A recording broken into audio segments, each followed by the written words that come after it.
If you've ever been told that healing your gut will make the fat melt away, this video will change how you see health forever.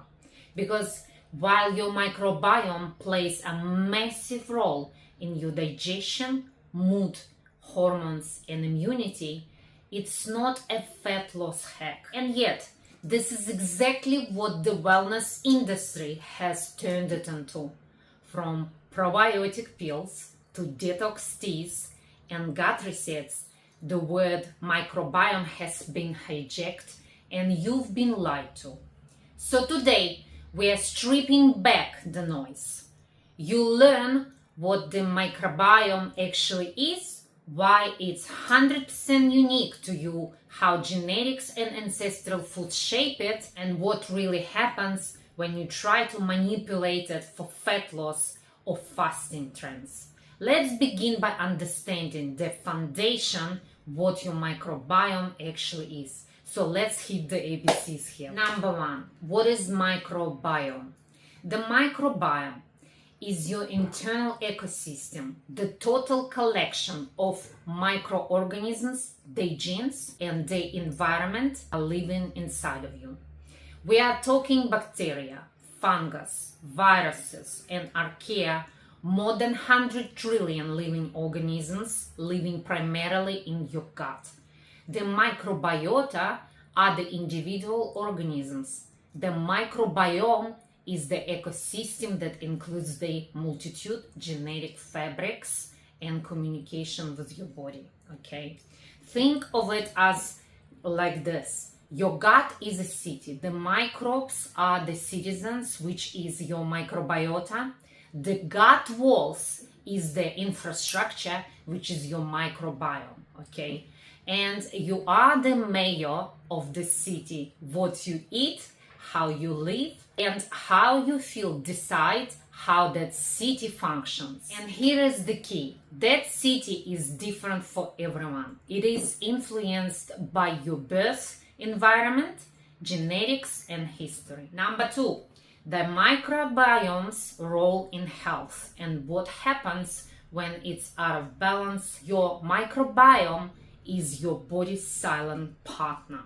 Okay, it's not just about digestion, it's about bodily communication. This ecosystem breaks down fibers into short chain fatty acids, which is your SCFAs, like butyrate, acetate, and propionate, the natural fuels that keep your gut wall strong and your brain calm.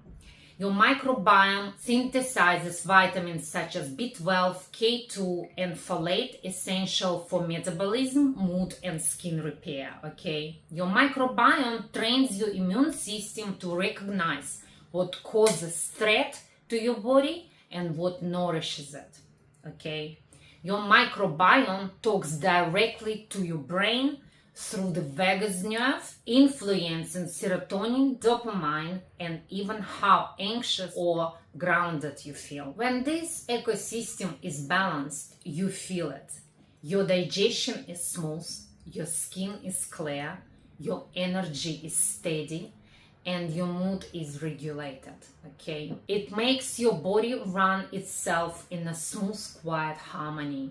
But when it's disturbed, and here is where people go wrong, the entire system becomes inflamed and chaotic. Okay, what is microbiome and the overcorrection problem? A lot of people today are trying so hard to heal their gut that they end up hurting it instead. They take multiple probiotics, overuse fermented foods, follow restrictive gut reset diets, or cut out entire food groups in panic. And when you overdo it, the microbiome becomes imbalanced and hurt. This overcorrection leads to dysbiosis, SIBO, and SIFO when certain strains of bacteria or yeast grow out of control. The most common example, Candida, which is SIFO, small intestinal fungus overgrowth. Candida is naturally occurring yeast that lives harmlessly in small amounts. But when you overload on fermented foods, too much probiotics, take antibiotics, drink too much alcohol, stress, or restrict carbs too severely, Candida starts to dominate, feeding off the sugars, processed carbs, or dead debris left behind. The result? Bloating, sugar cravings, white coating on your tongue, brain fog, and often skin issues that people mistake for detox. You would say, so what is microbiome skin connection? Acne, eczema, psoriasis. Your gut and skin share constant feedback loop, the gut-skin axis, okay? When the gut barrier weakens and bad microbes overgrow, toxins and endotoxins leak into the bloodstream. Your immune system reacts and your skin becomes the outlet for the inflammation triggered by inflammatory cytokines. Eczema often worsened by histamine-producing gut bacteria and food sensitivities, while psoriasis connected to intestinal permeability and microbial imbalance, particularly the loss of anti-inflammatory SCFAs producing bacteria, which is your short-chain fatty acids. And ironically, when people see these reactions, they panic and start cutting more foods or adding more probiotics, which often worsens the imbalance altogether. The real lesson: you don't clean your microbiome, you stabilize it and balance it. It's not about flooding it with bacteria or starving it into imbalance. It's about creating consistency, diversity, and nourishment.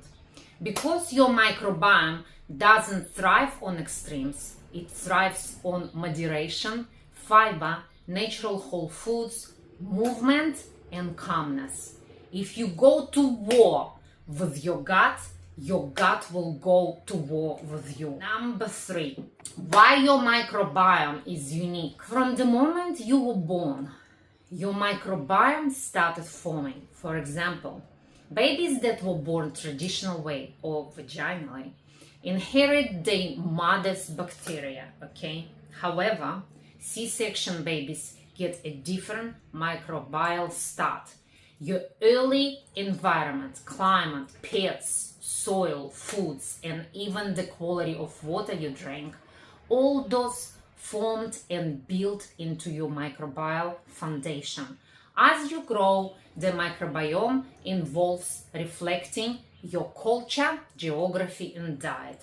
Even identical twins share only about 35 to 40% of their microbial species. That means no one size fits all when it comes to diet, supplements, or probiotics that can never duplicate someone else's result, okay? What heals one person's gut can irritate another's. What nourishes one body may do nothing for another, as your microbiome is as individual as your fingerprints are. And that's why comparing it to one another and handling it the same way for all is pointless. I'll tell you this. When I was studying microbiome professionally, doing my natural health science degree, I had to try all the health strategies on myself. Now, by the time I finished, I was a wreck. I ended up with vicious C4 and many food intolerances, and had to start from the beginning, selecting my food choices and supplements to put myself back together, okay? And because I was in my late 40s, it wasn't easy. In contrary, it was ugly, long process to revitalize myself, but in the other hand, huge and valuable experience on this field due to the learning curve I acquired throughout my studying journey. Therefore, my position is very, very different from others, as health is not a joke to muck about with. As I told you before, foods can either heal you or kill you if you are not careful. Okay, that said, when some persons are unwell originally, tuning up their microbiome throughout introducing new friendly foods to its daily meal plan that diversify its microbiota, it could and may potentially have beneficial impact on one's health. No questions asked, but it must be done under supervision of natural doctor who knows all the nuances to it. Now, number 4, blood type, ancestry, and familiar food relations. Let's bring an ancestry and biogenetics into microbiome party. Populations around the world evolved to digest what was available to them. Northern Europeans developed the lactase gene, allowing them to digest dairy well. East Asians, whose traditional diets had little to no dairy, often remained lactose intolerant. Coastal populations and very cold climates populations digest seafood, fats more efficiently, while equatorial populations thrive on fruits, tubers, and legumes. Your enzymes, microbiome, and even taste buds preferences evolved around your ancestry foods sources. Okay, that's why eat like this influencer or somebody else doesn't work. Your biology remembers what it grew up with. When you eat the foods your lineage thrived on, your microbes recognize them as home.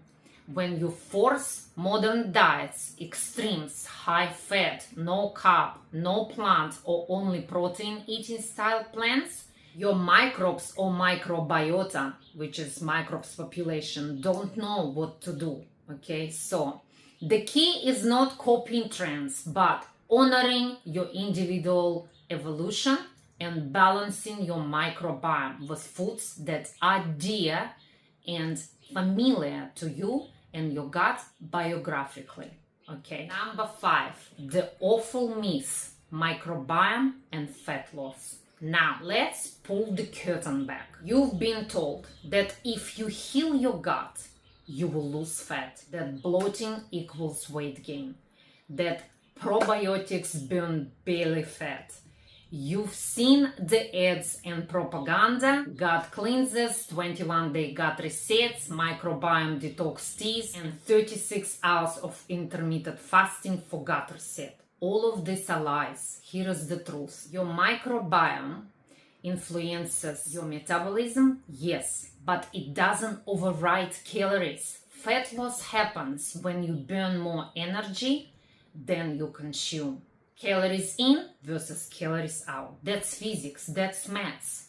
Your microbiome can help you reach your body balance more comfortably by improving your digestion and nutrient absorption, okay? But your microbiome cannot help in regulating your appetite and fullness, as that comes from respecting and balancing hormones like ghrelin, hormone of hunger, and leptin, hormone of fullness, and that follows with balanced food styles and steady meal schedules, which will eventually contribute to reducing inflammation and stabilizing your energy. And not on this earth can your microbiome magically melt fat.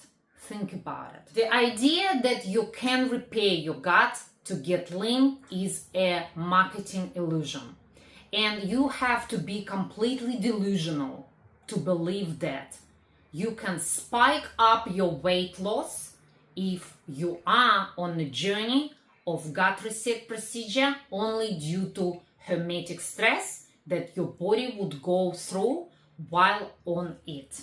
As in doing so, you will be cutting out sharp and hard whole groups of foods out of your eating regime, okay? But when you are going to be back to your normal eating, which will eventually come, that all weight that was potentially lost will bounce back with aggression. And not only that, going into sharp changes in your eating style will disrupt your original microbiome that was with you for decades, keeping you in one piece. Okay, so the way to go about it is stop, reset before it's too late, causing chaos in your body and stressing your digestive system and immunity out, which then will cause major downtime and will take months or years to rebuild. Okay, so do not buy these fads, as they are selling you the hope of effortless changes, which doesn't exist. The truth is, gut health is about longevity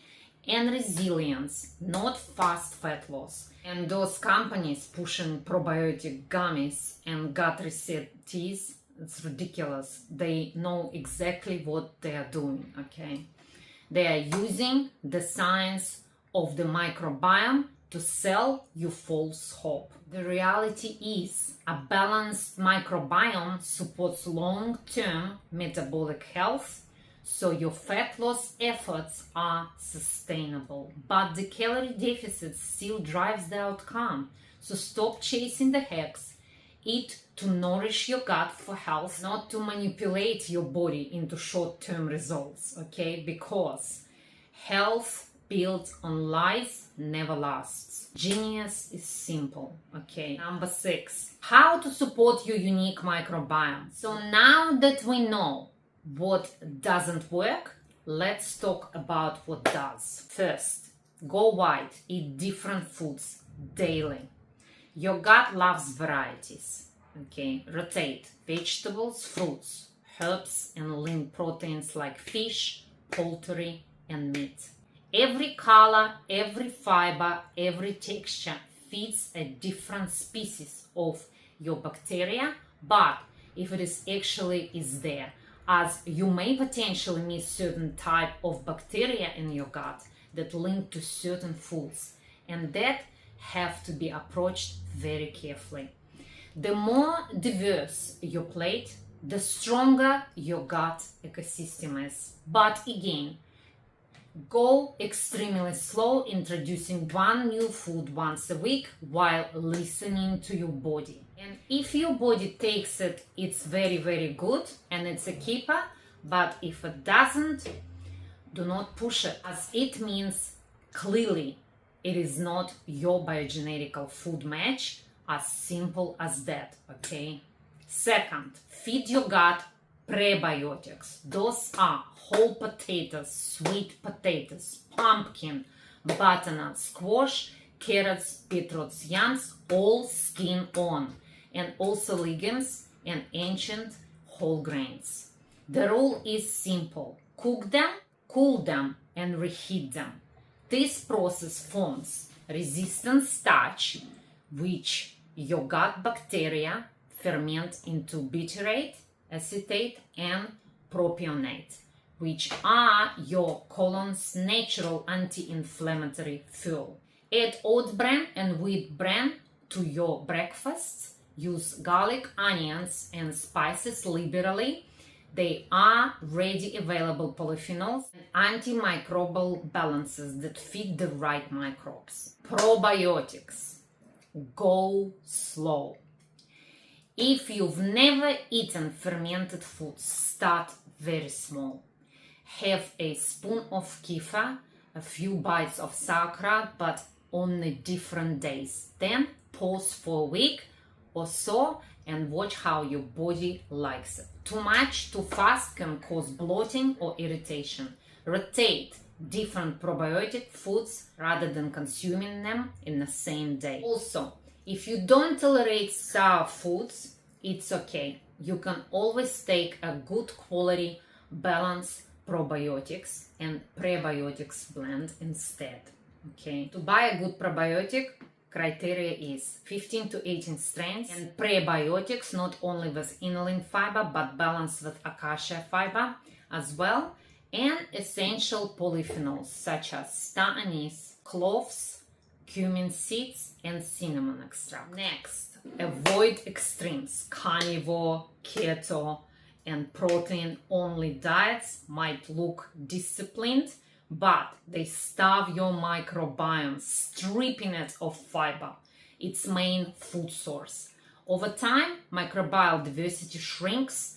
That means weaker immunity, slower metabolism, and mood instability. It's always wise to go with balance. That's the real superfood. Okay. Number 7, microbiome and intermittent fasting. Let's talk about another big trend, intermittent fasting.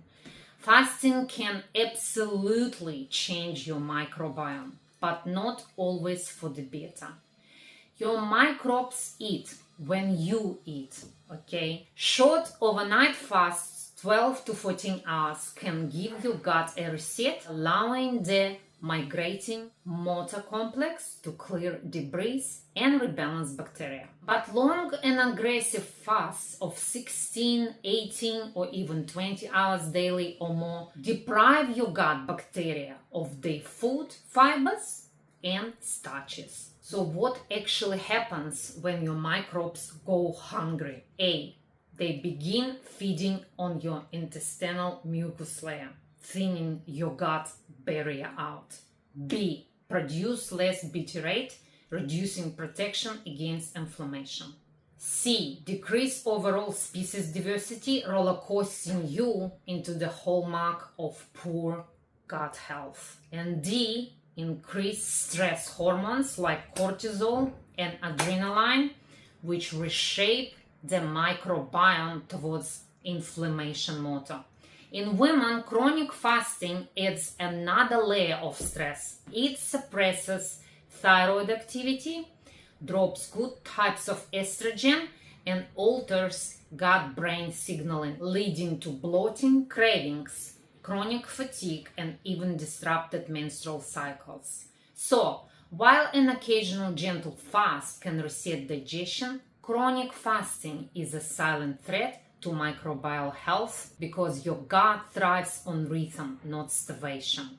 Regular balanced meals filled with colorful foods and fibers feed your gut bacteria and stabilize your hormones naturally.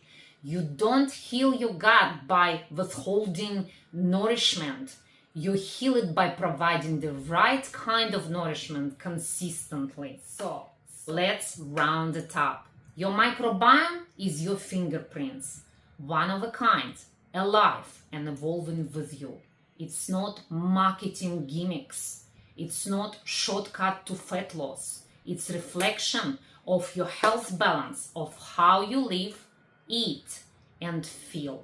So next time someone tells you they can fix your gut in 21 days and make you to drop fat overnight, remember, they are not selling science to you. They are selling desperation. Feed your body what it recognizes. Stay consistent, stay calm, and remember, a healthy microbiome is not a fat loss hack. It's the foundation for good energy, mood, hormones, and longevity. And as always, balance is golden here. If that spoke to you, drop a comment below and share it with people that need to hear this. Thank you for watching and see you later.